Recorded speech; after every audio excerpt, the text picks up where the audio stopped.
Magandang araw po. Gawa po tayo ng washing machine. Naisip po natin yung washing machine. Single tab po ito. Yun po, sira yung kanyang spin timer. Yun ang papalitan natin. Okay. Sara natin yan. Sara natin yung dalawang screw. Takip. Ayan. Buksan na. Ayan na. Mali itong video. Ano lang. Nag-shortcut po tayo dito.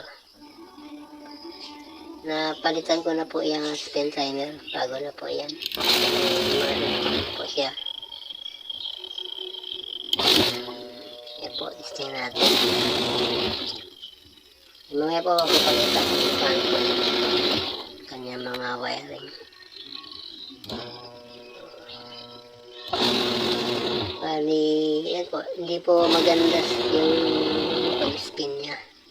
Hanapin po natin yan nung swabe yung kanyang ikot. Bali, yan po ayan o. Yung color coding po yung ginawa ko dyan. Ayan. Pero okay naman siya, umikot naman. Pero hindi maganda yung ikot niya. May tumutunog, parang pumipitik yung kanyang timer. Ayan po, pinalit ko po yung kulay, yung yellow, yung brown po dun sa bagong timer niya. Sa yellow din ang tong ko. Kasi po hindi naman talaga parehas yung color coding niyan eh. Iba na po yung kanyang original na tinanggal at saka yung bago. Iba po ng kulay. Pero parehas yung wire niya, yung ilaw ng wire. 6 po yan. 6 po yung wire niya. Yung dalawa po magkadikit dyan. Sa pin forward. Saka yung isa nun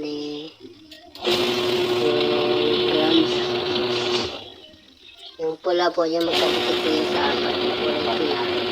Yung po yung positive. Kung magdugtog po kayo dyan, dapat isang barang. Kailangan nyo muna i-testing yan. Hindi po nga hawakan yung kulay pula.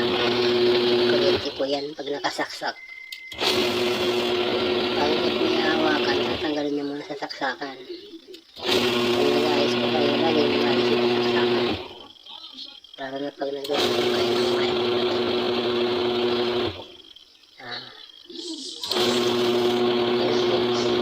Napalit ko na video. Okay na po yung ikot niya. Swabe na yung tunog niyan. Yan. Okay po. Hindi po pagkakulay yan. Kasi yung bagong spin timer niya, hindi parehas dun sa, ayan po yung ito po yung bago at saka yung, ito po yung hawak ko yung tinanggal ko, yung pinutol ko dyan. O yan na po, yung bago po, kita din ang puting-puti. Bago. Ayan po, 6 po yung wire niya, may mga kulay po yan. Yan po yung dalawang magkatabi po. Doon nyo rin po siya ikabit sa pinagputulan nyo. Huwag nyo pong babaguhin. Tama na po yun. Wala po akong binago doon. Kung saan siya nakakabit natin yung dalawa magkadikit, doon yun po siya idulugtong. Doon lang po kayo sa apat na yon magpapalit. Bali yung apat po na yon, basta yung pula po doon, dugtong nyo rin po doon sa kulay pula. Yun po yung